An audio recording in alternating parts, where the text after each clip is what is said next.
Meus amigos da nossa contabilidade capixaba e brasileira, nós estamos aqui hoje para apresentar a CACICOM, Academia Capixaba de Ciências Contábeis, que tem como objetivo principal disseminar o conhecimento de aspectos filosóficos e científicos necessários a toda a contabilidade brasileira e, sobretudo, à sociedade brasileira.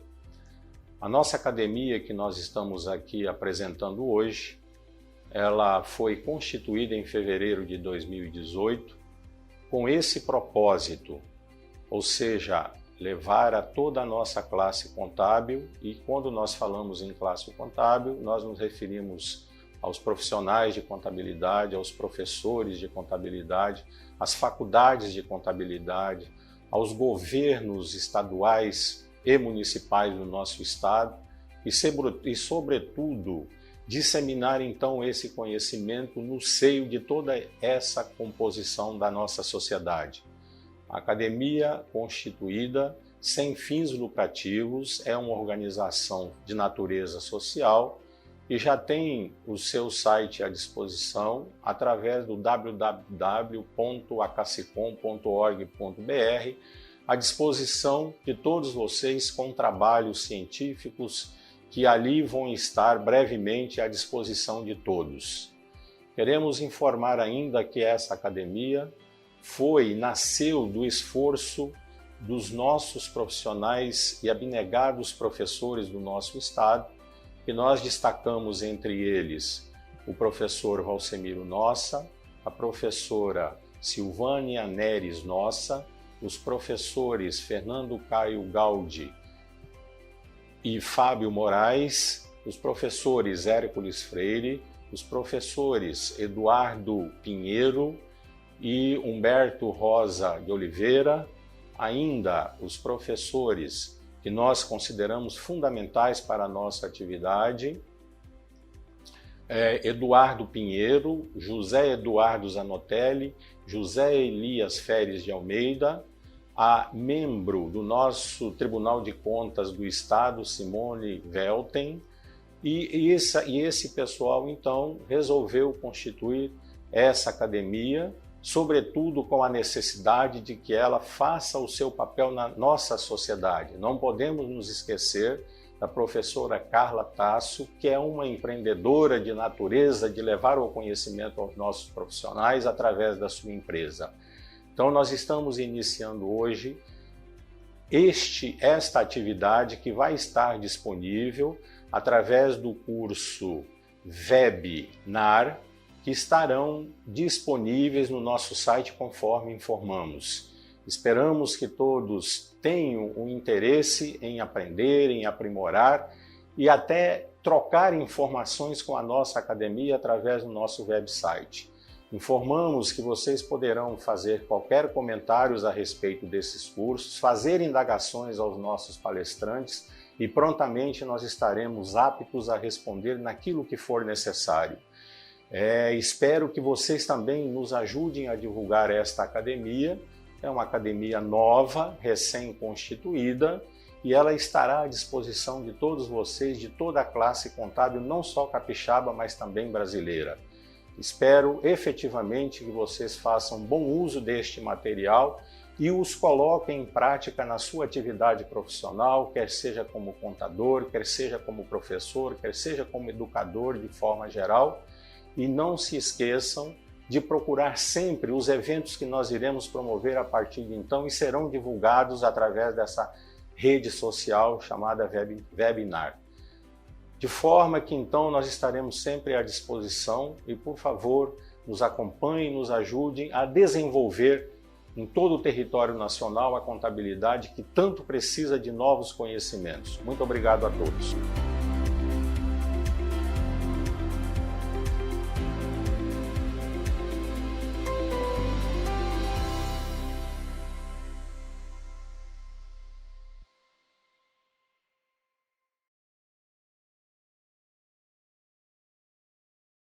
Olá pessoal, a gente está aqui para discutir com vocês, apresentar como aplicar a teoria da contabilidade na prática.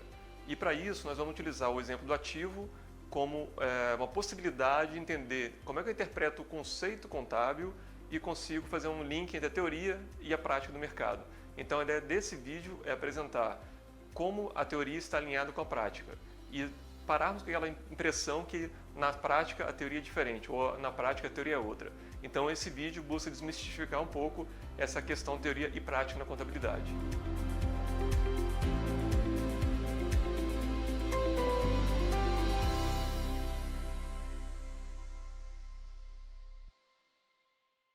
Bom, eu sou José Elias, eu sou membro da academia também, da Cassicom, e nesse vídeo nós vamos explicar uma visão da teoria da contabilidade na prática. E vamos exemplificar isso pelo ativo. Bom, primeira coisa, a gente tem que ter como profissional, como estudante, como pesquisador, como alguém que está no dia a dia da contabilidade, iniciativas para esse novo mundo contábil que veio muito fortemente com os FRS, com a contabilidade internacional. Então, o que acontece? Nós temos que, primeira coisa, entender de negócios para aplicar adequadamente o CPC ou as IFRS, no caso. Como assim? Primeira coisa, temos que ter em mente que a norma exige, ela orienta o profissional contábil, o estudante, o professor, a alguns princípios gerais de reconhecimento, mensuração e divulgação que serão aplicados no dia a dia das empresas. Então, o IFRS traz para a gente, essa contabilidade internacional, ela traz de volta para o profissional contábil aspectos da teoria que ficaram muito tempo fora da realidade do profissional, muito focado por questões fiscais, legais, que interferiam na prática contábil. E agora, com esse novo mundo contábil, a gente tem que retomar a contabilidade no seu patamar, que é alinhado a teoria e prática. Outro motivo também que nós temos que estudar na contabilidade, finanças ou administração financeira, para entender essas movimentações, porque boa parte das normas contábeis hoje utiliza juros, amortizações, valor presente. Então nós começamos a utilizar outras bases de mensuração que não o custo histórico para poder aplicar no dia a dia das empresas. E nesse dia a dia das empresas exige o quê? Novos conhecimentos e ferramentas de outras áreas para aumentar nossa capacidade enquanto profissional de dar resposta às demandas do mercado. Precisamos entender de economia e direito, saber como é que a inflação, como é que uma reforma da Previdência, como é que as novas regras fiscais, as novas leis, como é que isso impacta o dia a dia das empresas, as regulamentações ou um setor que é regulado, como é que essas interferências legais influenciam a nossa prática. Falar outro idioma ainda ajuda, porque o profissional que fala inglês, por exemplo, ou espanhol, ele pode pegar a norma ainda em elaboração, lá no IASB, no site do IASB, acompanhar a audiência pública e poder se antecipar ao que virá no futuro. Então, entender outro idioma, como o inglês principalmente, facilita o profissional contábil se atualizar mais rapidamente das mudanças que estão chegando aqui no mercado. Estudar a teoria da contabilidade, a gente vai explorar isso nesse vídeo com vocês. Então, a teoria da contabilidade ela ficou durante muito tempo fora do escopo do profissional contábil, dos estudantes, e agora retoma, desde o início da FRS, 2005 para cá, fortemente retomar os conceitos da contabilidade para o dia a dia. Raciocinar soluções livre de viés e de regras e leis. Primeira coisa, vou explicar mais na frente no vídeo, no material, é a gente entender qual o problema que a empresa está passando. Então, interpretar soluções livre das questões legais. Depois, conforme a gente vai entendendo, propondo soluções, encaixando as leis e normativos no dia a dia, poder eliminar dúvidas em relação ao que está sendo proposto enquanto solução.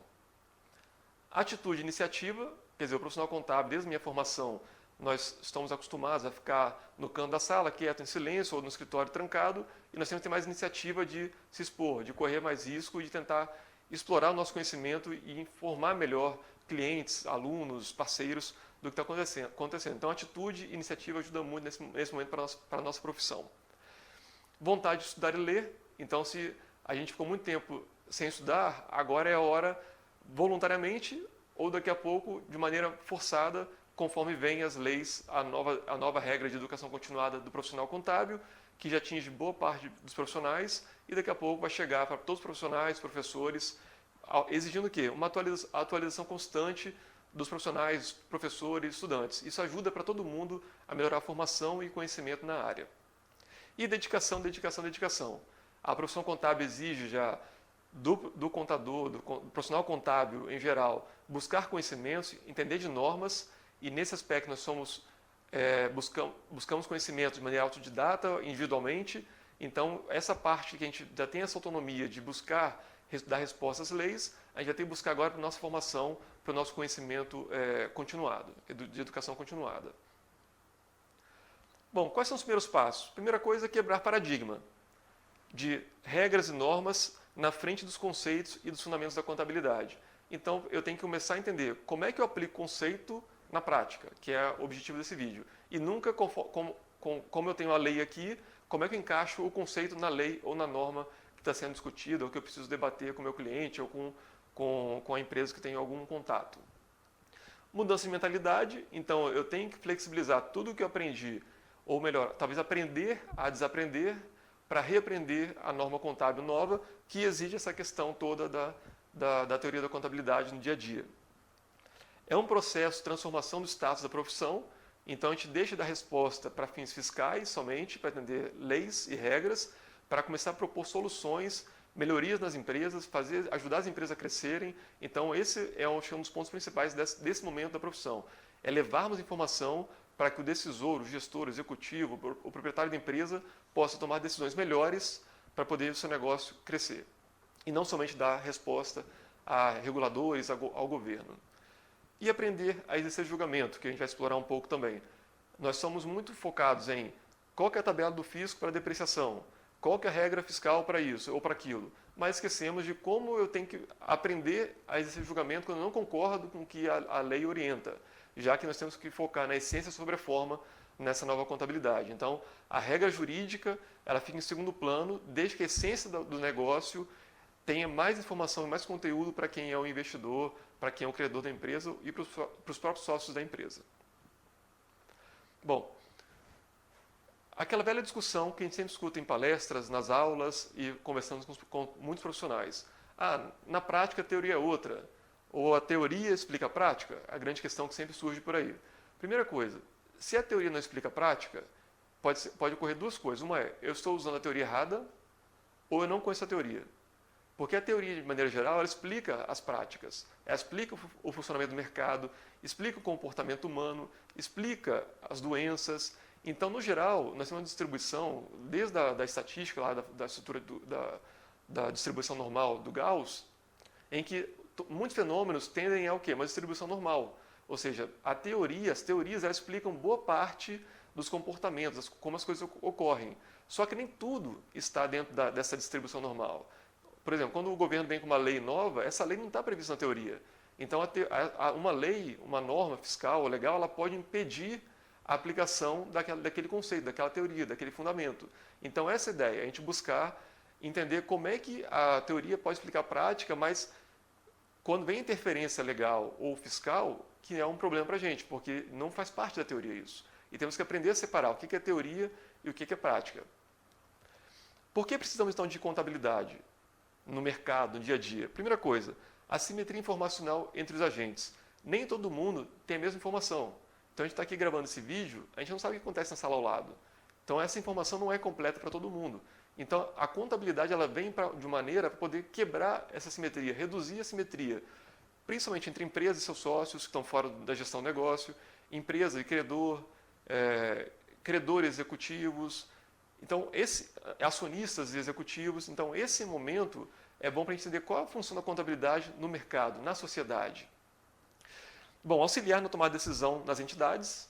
Então, a informação gerada para poder aumentar a riqueza, gerar riqueza, ou para administrar o dia a dia da gestão, ela ajuda bastante para tantas empresas quanto para governo, para entidades do terceiro setor, a prestar contas melhor, a gerenciar melhor, a ter números mais robustos para tomar decisões mais adequadas, decisões financeiras, de investimento ou de financiamento das empresas. Então, a gente tem que começar a pensar, utilizar a contabilidade nesse processo. E, principalmente, estão num ambiente de risco e incerteza. A gente não sabe questões de reforma da Previdência, reforma tributária, aspectos legais, mudança de governo, entre vários fatores. Então, como é que a gente consegue alinhar risco e incerteza na contabilidade? Então, lá quando vocês forem estudar passivo, por exemplo, provisão, Boa parte desse conceito vem de risco e incerteza. E temos que entender esse conceito da estatística para aplicar no nosso dia a dia, enquanto profissionais, enquanto estudantes, enquanto professores. Como se dá o processo contábil? Em todas as normas, todo esse processo, nós temos o processo contábil de reconhecimento, o processo de mensuração e de divulgação ou evidenciação. No reconhecimento, o que a gente busca? Identificar um ativo, um passivo, um elemento patrimonial, para depois atribuirmos valor a ele. Qual base de mensuração vamos utilizar? É o custo histórico? É o custo histórico corrigido? É o custo de reposição? É o valor presente? Valor justo? Então, qual base de mensuração vamos utilizar para aquele ativo que nós identificamos na etapa do reconhecimento? Depois disso, na etapa final da divulgação, como é que eu divulgo essa informação da melhor maneira para quem está fora da empresa? Via demonstrações contábeis, na nota explicativa, no relatório da administração. Então, nós temos que buscar explicar essas 3 etapas da melhor maneira possível para quem está fora da empresa, da entidade, do terceiro setor ou do próprio governo, a própria sociedade, para poder entender qual é a performance, qual é o desempenho do governo, da empresa ou daquela associação, daquela ONG, que a gente ajuda, que a gente auxilia ou que a gente quer monitorar, ou mesmo que nós queremos investir ou doar nossos recursos. Então, nós temos que entender como é que esse processo contábil, essas 3 etapas estão alinhadas e como é que cada uma pode contribuir para beneficiar quem está fora da empresa. Bom, vamos voltar agora para uma recapitulação. Vamos recapitular o que a teoria fala e o que a norma fala. Então, essa dicotomia teoria e prática. Como é que isso acontece? Vamos resgatar os principais conceitos da nossa literatura e dos principais estudiosos que nós vemos durante a graduação para simplificar o que a gente precisa aqui para praticar a aplicação da teoria na prática. Bom, o professor Eudício, que ele coloca a definição de ativo para ele. Ativos são recursos controlados por uma entidade capaz de gerar imediata ou imediatamente fluxos de caixa. O que o professor Eliseu Martins fala? Desde 72, na tese dele. Benefícios futuros provocados por um agente. Olha que definição elegante e simples de ativo. E, por fim, Hendricks e Van Breda. Potenciais de fluxo de serviços ou direitos a benefícios futuros sob o controle de uma organização, de uma entidade. Observe o seguinte, a teoria já explicava 3 conceitos básicos que nós estamos utilizando hoje por causa da contabilidade internacional, por causa da FRS. Recurso controlado. Então, cadê a propriedade do bem? Se eu tenho um contrato de arrendamento, eu tenho risco e benefício desse ativo. Então, por que eu tenho que ficar somente quando tem nota fiscal registrar esse ativo? Então, é uma questão para a gente refletir. Então, eu posso ter o controle, não necessariamente a propriedade desse ativo. Capaz de gerar fluxo de caixa, ou seja, gerar benefício econômico, gerar riqueza para a empresa, gerar receita, e essa receita se converterá em caixa ao longo do tempo. E esse potencial, esse ativo, ele vem de onde? De uma operação, de uma transação que ocorreu no passado. Então, olha que 3 conceitos que sustentam a prática contábil desde sempre. A gente, por algum momento da história, a gente ficou desprendido disso para aplicar conceitos mais simples, para depois retomarmos esses conceitos para o nosso dia a dia, enquanto profissionais, estudantes e docentes. Desculpa. Bom, agora vamos para como os órgãos reguladores, normatizadores, definem ativo mais recentemente, né? Alguns mais antigamente, mas mais recentemente para poder aplicar. A CVM, a Comissão de Valores Mobiliários, por exemplo, ela define ativo como? No seu ofício circular de 2007, bem no início da discussão da convergência aos padrões internacionais de contabilidade. O conceito de ativo está relacionado aos recursos dos quais se espera que futuros benefícios econômicos resultem para a entidade. Observe o seguinte, o órgão regulador ele está replicando de uma maneira diferente, uma nova definição, conceitos da teoria da contabilidade, que já estão definidos desde a década de 40, 30, provavelmente. Então, como é que esses órgãos reguladores interferiram na contabilidade para poder, no passado, desprender a gente do dia a dia, da teoria, para agora nos exigir retomarmos a utilizar a teoria da contabilidade na prática? Observem lá, ativo é um recurso do qual se espera futuros benefícios econômicos, no caso, benefícios futuros, fluxo de caixa. Então, é um recurso que é controlado pela entidade e que se espera, que volta ao conceito de probabilidade, de acontecer, de ocorrer o evento, a chance de ocorrer um evento. E a estrutura conceitual da FRS? Ativo é um recurso controlado pela entidade como resultado de eventos passados e do qual se espera que fluam futuros benefícios econômicos para uma entidade ou para a entidade. Então, observem bem, novamente, recurso controlado, não necessariamente propriedade desse ativo, que se espera, conceito de probabilidade de obter fluxo de caixa futuro ou não, em uma medida, uma quantidade esperada ou não. E resultado de eventos passados. Você teve que adquirir esse ativo para poder reconhecê-lo. Eu não posso reconhecer algo que eu espero comprar na frente, que aí já é algo errado. E a nossa velha definição, que eu estudei desde a minha graduação, que é, qual a definição de ativo? Bens e direitos. Mas aí vamos refletir o seguinte, essa definição de bens e direitos, ela efetivamente captura recurso controlado, geração de fluxo de caixa, que podem fluir para a entidade? Muito provavelmente não.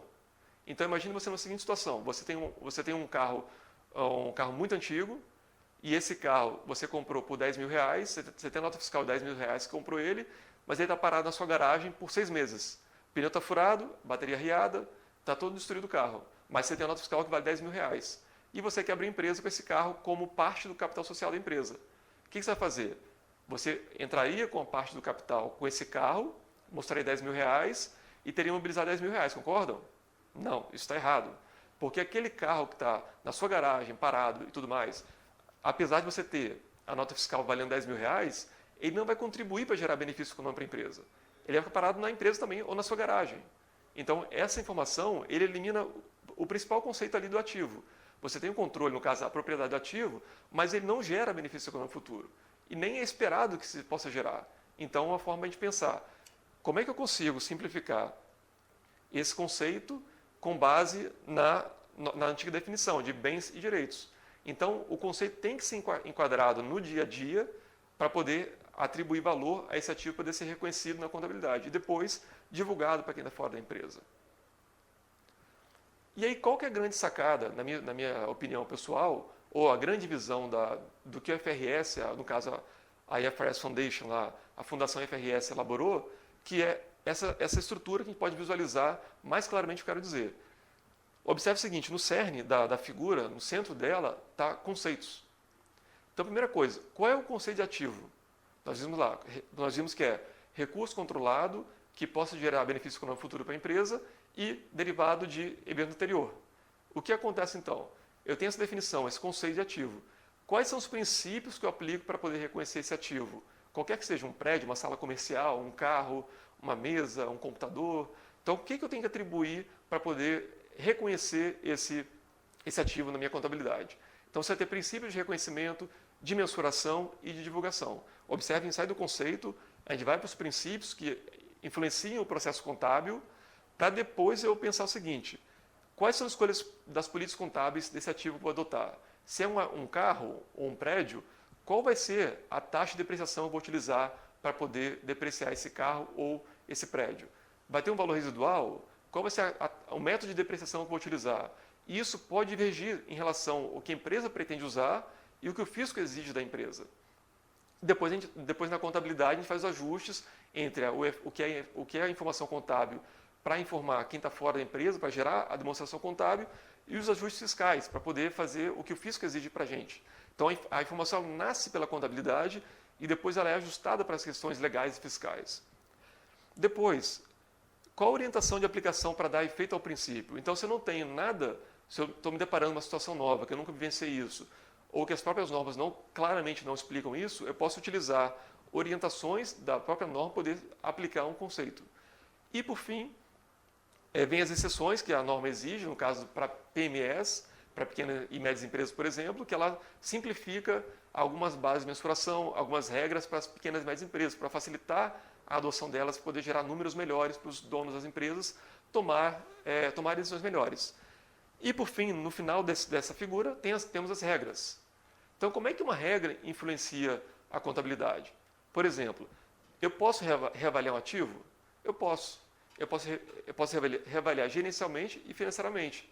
Só que quando sai do conceito do ativo, que a gente vai extrapolando essa figura para os princípios, até chegar nas regras, no caso brasileiro, nós temos a proibição pela Lei 11.638 de reavaliar ativos.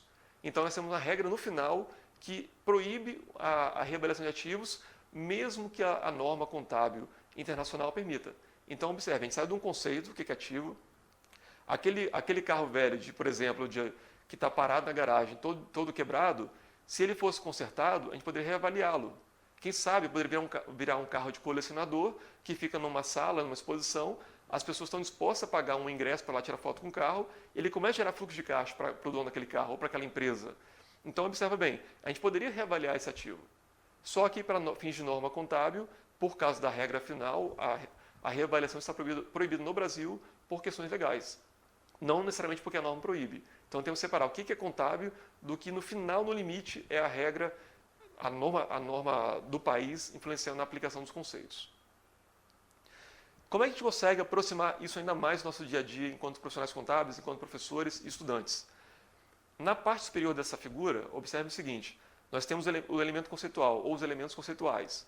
Controle do ativo, o recurso tem que ter controle dele, novamente, não necessariamente a propriedade dele, a nota fiscal, mas o contrato que te delega utilizá-lo e que você assume todos os riscos e benefícios desse ativo, você tem um controle dele. Então, logo, você tem que reconhecer esse ativo na sua contabilidade. E que esse ativo seja capaz de gerar o quê? Benefícios econômicos futuros, gerar fluxo de caixa para a empresa. Então, nós temos um nível conceitual aí, controle e geração de benefício econômico futuro, mas depois nós temos, no outro nível, no aspecto prático, como é que eu converto esses conceitos de controle e geração de benefício econômico para aplicar no dia a dia da empresa? Então, vamos descer agora do elemento conceitual para a parte inferior, da aplicação na prática, que é, por exemplo, tenho controle de um ativo. Então, eu já sei que é um ativo mobilizado, passou pelo processo contábil, reconhecimento, mensuração e evidenciação. Depois eu tenho que classificar esse ativo, é um ativo tangível ou intangível. Em ambos os casos, nos dois casos, eles vão ter que ser capazes de gerar o quê? Fluxo de caixa. Gerar receita para a empresa. Porque não tem sentido você reconhecer um ativo que não vai contribuir para a geração de caixa da empresa. Não faz sentido econômico, não faz sentido empresarial isso, para o negócio. Então, olha bem, a gente sai do conceito de controle, definimos que nós temos o controle de um ativo, que pode ser tangível ou intangível, e que esse ativo gera fluxo de caixa, que corresponde ao conceito de benefício econômico futuro que está na norma contábil. Então, essa é a ideia do... Desculpa. Então, nós temos aqui o benefício econômico futuro, novamente, que ele é convertido no conceito de geração de fluxo de caixa, gerar receita para a empresa, e que no futuro a gente espera que ele seja capaz de trazer riqueza, gerar riqueza para a empresa, para os seus donos, gerar riqueza para a sociedade, no caso, uma empresa, uma entidade pública, um ente público, ou para funcionar enquanto uma entidade do terceiro setor, produzindo os serviços que devem ser prestados para quem doa uma entidade do terceiro setor, uma ONG, um hospital e coisa do tipo. Então, observe como é que eu saio do conceito, desse aspecto conceitual, para aplicar esse conceito na prática. E isso vale para todos os elementos do ativo, todos os elementos do passivo também. Então, nós temos que pegar esses elementos conceituais, esses fundamentos da contabilidade e tentar pensar como é que eu posso pegar exemplos ou repensar a minha prática contábil aplicando esses conceitos no dia a dia das empresas. E por que esse exemplo desse vídeo é especificamente sobre o ativo? Porque o ativo, ele concentra o quê? Todos os elementos patrimoniais, todos os itens, todos os fundamentos desse núcleo fundamental da contabilidade, ativo, passivo, receita, despesas, perdas, ganhos e patrimônio líquido, todos esses elementos, todo esse núcleo fundamental da contabilidade desencadeia onde? No ativo. Então, a empresa pega um empréstimo, gera um passivo, esse passivo vai para onde? Vai para o caixa da empresa. Ou foi um financiamento, vai para o imobilizado. O sócio da empresa aportou um capital na empresa, temos patrimônio líquido aparecendo aqui e temos o reflexo no ativo. Seja um imóvel, seja imobilizado, seja caixa. Então, observe, tudo vai sendo desembocado no ativo. A receita gerada pelas atividades da empresa, pelas atividades operacionais, gera um caixa ou um recebível. Onde eles estão? No ativo.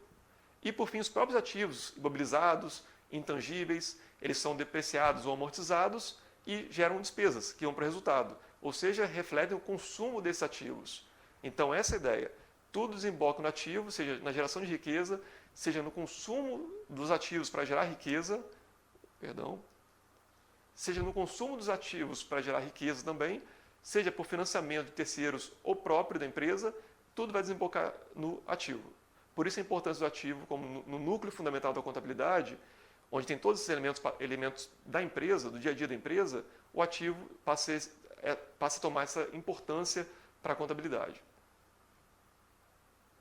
E por fim, eu acho que é uma forma de a gente visualizar um balanço patrimonial de maneira bem didática, é a gente enxergar essa dinâmica do balanço. Quando a gente pega o balanço patrimonial publicado num jornal em circulação ou na internet, o que a gente vê? A gente vê uma peça fria, onde você tem o passivo, você tem o PL e você tem o ativo do outro lado. Mas vamos tentar, quando olhar um balanço, quando for analisar um balanço de uma empresa, como é que a gente deve enxergar isso? Olha bem, passivo, tem fornecedores, tem credores, tem toda uma dinâmica para a empresa receber os estoques ou se financiar para poder comprar mais ativos, gerar mais riqueza. A empresa vai poder fechar contratos, ela vai gerar riqueza, vai remunerar os seus acionistas, vai manter as atividades operacionais, manter seus ativos, manutenção, comprar novos ativos, novos estoques e, no final, distribuir isso para os seus sócios, ou, no caso, no governo, retribuir para a sociedade. No caso de uma ONG, retribuir para os seus doadores, para os seus associados, o que é esperado como objetivo principal daquela entidade. Então, se a gente olhar para um balanço patrimonial ou para as demonstrações contábeis de maneira mais dinâmica como essa, a gente consegue identificar melhor a relação entre as demonstrações contábeis, a relação entre cada item patrimonial e como cada um está contribuindo para a empresa gerar receita, gerar riqueza, que é o objetivo final de uma empresa para quem quer enveredar na contabilidade, ser empresário ou ter alguma iniciativa como investidor. Então, nós temos que entender muito bem o ativo da empresa, entender muito bem a contabilidade e se os conceitos da contabilidade estão devidamente sendo aplicados no dia a dia das empresas. Então, basicamente é isso. Agradeço a atenção e até uma próxima oportunidade.